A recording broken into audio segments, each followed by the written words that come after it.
In this video, I will introduce the idea of functional groups, and I will explain all of the key functional groups that you need to know in order to do well in a traditional organic chemistry class. So before I get into the specific functional groups, I first want to define what a functional group is and why it's worthwhile to learn them. So functional groups are key structural moieties, so key structural features that correspond to a particular function. So what I mean by function in this case is simply the chemical reactions that group, that functional group, will undergo. And we call that the function of a chemical molecule, is the types of chemical reactions that the molecule will undergo. So unfortunately, functional groups are essentially need to be memorized. There are certain memory tricks that you can use to help you along in this process, but unfortunately you just need to memorize these. But I'm here to argue that it's worthwhile to memorize them because of this idea. Once you have the groups memorized, then you know now the types of chemical reactions that group will undergo. And if you can quickly identify that functional group, then you can easily understand the types of chemistry that set of molecule will undergo and the types of reactions that you have at your disposal if you start by learning the functional groups. So this is a very important part of doing well in an organic chemistry class, is understanding and being able to identify all of the functional groups that I'll show here in this video. So with that, then the next idea is I'll call a heteroatom. So a heteroatom is simply, in this case, just a non-carbon atom, most commonly nitrogen, oxygen, sulfur, phosphorus, and then all of the halogens. Halogens are group 17 atoms, so they're atoms like chlorine, fluorine, iodine, and bromine. So this is what I'll refer to as a heteroatom. So the reason I mentioned this is because I find it easy to learn the functional groups in categories. And the heteroatom group is a specific group of the functional groups that you can learn. And it's good to just know what that term is because it's commonly used throughout this class and on exams and things like that. So with that, then we'll move right into the list of functional groups. So first, I will show the carbon-only functional groups. So these are ones that you're first introduced to in any organic chemistry class. And the very first functional group is an alkane, which is just RH. So before I continue, anytime you see this R group, or you may see R prime or R double prime where there's just an apostrophe near the R group, that is just representing any carbon chain. So there could be 2 carbons in this R group or 1 or any number. This is just a generic placeholder for carbons. So RH is simply a molecule that has only carbons and hydrogens in it, and we call it an alkane by convention.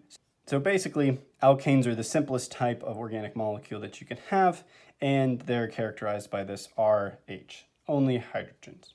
Now, moving along in the carbon category, we can have alkenes. Alkenes are characterized by this carbon-carbon double bond.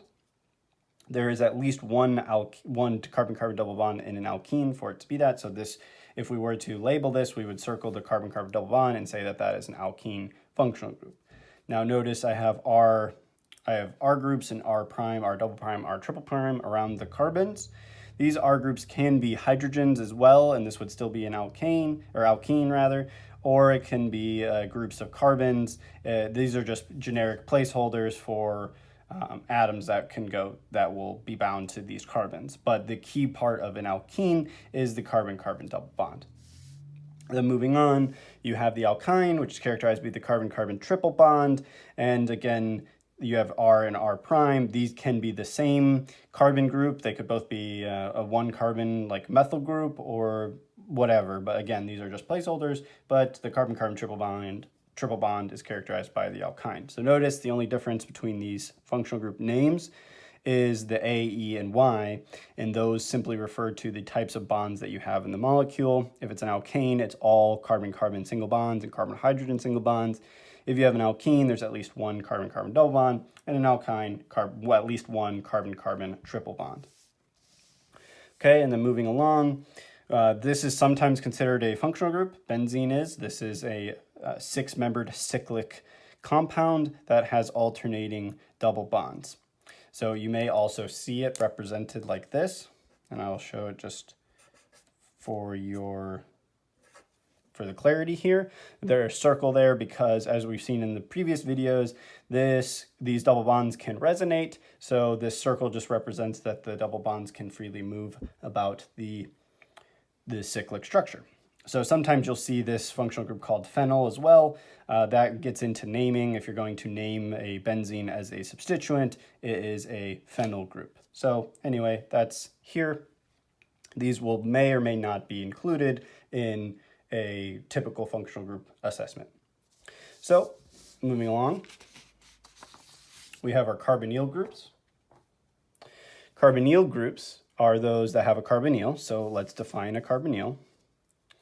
Carbonyl group is a carbon double bound to an oxygen that is bound to two more groups. They aren't necessarily defined here. They can be more carbons. They could be a heteroatom, but the carbonyl itself is just this carbon double bound to an oxygen.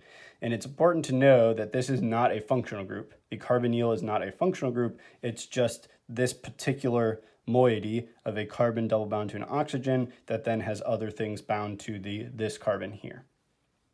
So with that then, there are several carbonyl functional groups. The first one that I will show is the aldehyde. The aldehyde is characterized by, again, having a carbonyl group and then one R group bound to it, so one carbon containing group, and then one hydrogen on the other side of the carbonyl. This cannot be another R group because then it will no longer be an aldehyde, and that moves us right along into the next functional group, which is a ketone. Ketone is characterized by two different carbon containing groups bound to the carbonyl. So again, the R and R prime can be the same. They can also be different. It doesn't matter, but it cannot be a hydrogen in this case, because if it were, then the ketone would be an aldehyde. Okay, moving to the next functional group, we have an ester. Ester is a R group bound to the carbonyl, and then the carbonyl is single bound to an oxygen, and that oxygen is single bound to another R group. Again, it could be the same as R prime and R can be the same, or it could be a different group. It just has to be a carbon. And this is what we call the ester group. Then moving along, we have carboxylic acid. So this is characterized by an R group bound to the carbonyl, bound to a single oxygen, which is then bound to a hydrogen now instead of another R group. This is a carboxylic acid. Then we have the anhydride. This is kind of a combination of an ester, like two esters, I should say. So you have an R group bound to a carbonyl, which is bound to a single oxygen, which is bound to a carbonyl, and then another R group, R prime, I have listed here. So this, like I said, this looks like an ester, because if you just consider this part, it's an ester, but this second carbonyl gives it different properties and different types of reactions that it undergoes. So because of that, it's its own functional group, the anhydride, where it's carbonyl, oxygen, carbonyl. And lastly, we have the amide, which is an R group bound to the carbonyl, which is bound to a nitrogen, and that nitrogen is bound to two more groups. In this case, the R prime and R double prime can be hydrogens. It does not matter in this case because it's only bound to the nitrogens. What matters specifically is that there's a carbon containing group bound to the carbonyl, which that carbonyl is bound to a nitrogen, and then again that can be bound to hydrogens or these R groups like I have listed here. Okay, now moving to the next category of groups. We have single bound heteroatoms, I'm calling that. These types of groups have only single bonds in them, and then a heteroatom substituted for one of the carbons. So in this case, the first one is an alcohol. That is an R group bound to an oxygen, bound to a hydrogen. That is an alcohol group. Again, this R group is just representing carbon chain. So here we have an alcohol. An ether is replacing the hydrogen with another R group. So it'd be a carbon chain bound to an oxygen, bound to another carbon chain. Again, the carbon chain can be identical to this one, to the other one. It doesn't make a difference here. The only important part is if this is a hydrogen, then we're now back to the alcohol.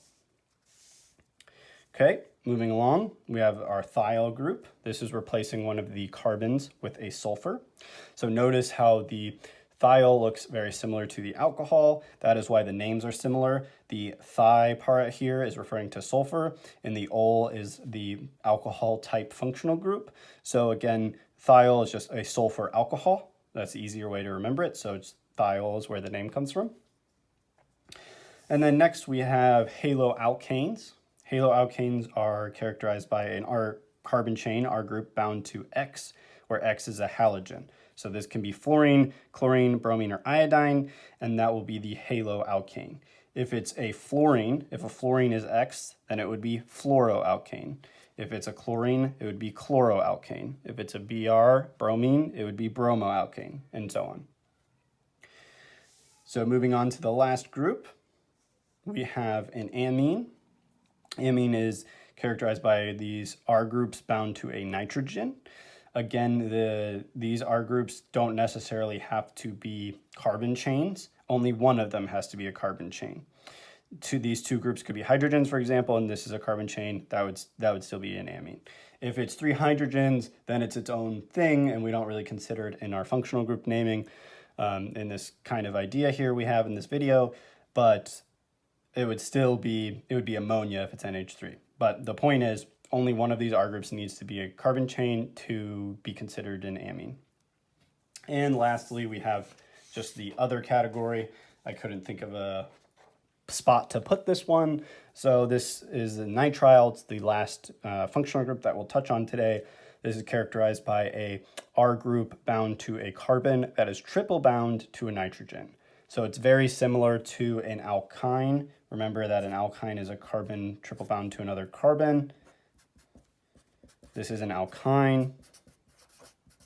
The difference is instead of having a carbon, it's a nitrogen, and that is called a nitrile. And again, nitriles undergo very specific chemical reactions, so that's the whole point of understanding these functional groups, is then you know the types of chemical reactions that they undergo. Okay, now for the remainder of the video, we will work through a bunch of examples, just like normal in most of my videos. And the first one that I want to touch on is this idea of primary, secondary, and tertiary for specific functional groups. So here, that'll be our first question that we start with. Question reads, identify if the following alcohols, amines, this also includes amides, as we'll see in my examples, or haloalkanes are primary, secondary, or tertiary.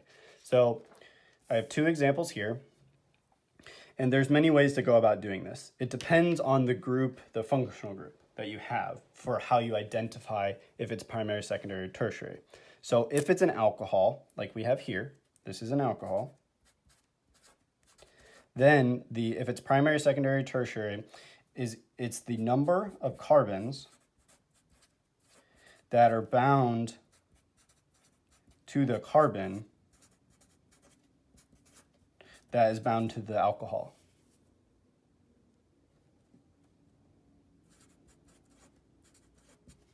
Okay, so hopefully that kind of makes sense. So what I mean is, this is the carbon I'm talking about.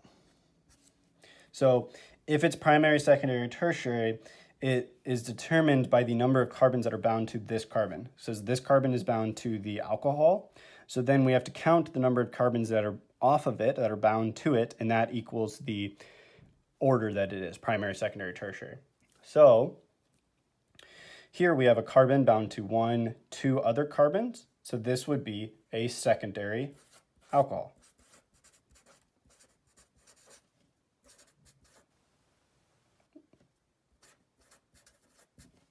Secondary alcohol.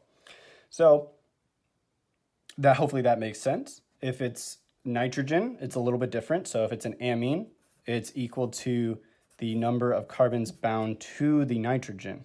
So number of carbons bound to nitrogen. Okay. So in this case, we're interested in just what's bound directly to the nitrogen. So here it is only 1 carbon. There's 1 carbon bound to the nitrogen, so this would be primary. This is a primary amine. And most commonly professors especially, will write this as 1 degree for primary. and secondary 2 degree, and then tertiary would be 3 degree. Okay, so hopefully this is making sense. I'm going to move on to the next set of questions. So here, it's the same question as before. Identify if the functional group is primary, secondary, or tertiary. So in this case, we're looking at a haloalkane here. So haloalkanes are the same in terms of figuring out primary, secondary, or tertiary as alcohols. So it's the same rules as alcohols. So what I mean is the order is equal to the number of carbons that are bound to the carbon to the functional group. So that is this one. We're interested in this position. This is bound to the chlorine, which is the haloalkane definer here, the functional group here. And this carbon is bound to only this one carbon, so this is primary. Okay. Moving along, this is another haloalkane, so it's the same rules as the alcohol. And we're interested in this carbon here. So that is the carbon at the middle of the cross. That is the one that is bound to the chlorine, which is the deciding functional group decider. So we count the carbons bound to it. So this carbon is bound to 1, 2, 3 carbons. So this is a tertiary haloalkane. Okay. Now E, we have a amine. So amines, again, are the number of carbons that are bound to the nitrogen. So we're interested in this position. And we have 1 carbon group here, 2 carbon group here, 3rd carbon group. So this is a tertiary amine. Okay. And the last one, here we have an amide. Amides are exactly the same in terms of this idea of naming primary, secondary, tertiary. Amides have the same rules as amines. Same rules as amines. Don't confuse the functional groups, because clearly the functional groups are different because we have this carbonyl and no carbonyl. But in terms of primary, secondary, tertiary, it's the same. So that means we're interested in the number of carbons bound to this nitrogen. So there's 1 here in the methyl group, and there's 2 here in the carbonyl group. So this is a secondary amide. So this, I think it makes sense to introduce this with functional groups, because sometimes you'll be expected to identify in a molecule if a particular functional group is primary, secondary, or tertiary. All right, for the remainder of the video, I will work through specific examples that tie all of these ideas that we talked about together, identifying the functional groups in a particular molecule, and also identifying if any of these groups are primary, secondary, tertiary, if it applies. So, first things first, I see a benzene group. So this you can label as benzene or phenyl. Then moving along, I see a R group bound to an oxygen, bound to another R group. So you would think that that is an ether, but you need to be very careful because there is this carbonyl group here. Anytime there's a carbonyl, the carbonyl takes preference for the functional group. So the fact that this carbonyl is present, we also have the single oxygen. So this is, in fact, an ester functional group. And then here now we have just an R group bound to an oxygen, bound to another R group. So this here is an ether. Okay, and then another phenyl group, another benzene. Exactly the same as the first group we looked at here. And then this is an amine. This is specifically a primary amine because it's bound, the nitrogen is only bound to the 1 carbon, even though that carbon is a part of the ring. There's only 1 carbon bound to the nitrogen, so we consider that primary. Okay, moving along to the next example. Here we have a carbonyl group bound to an OH. This is the carboxylic acid.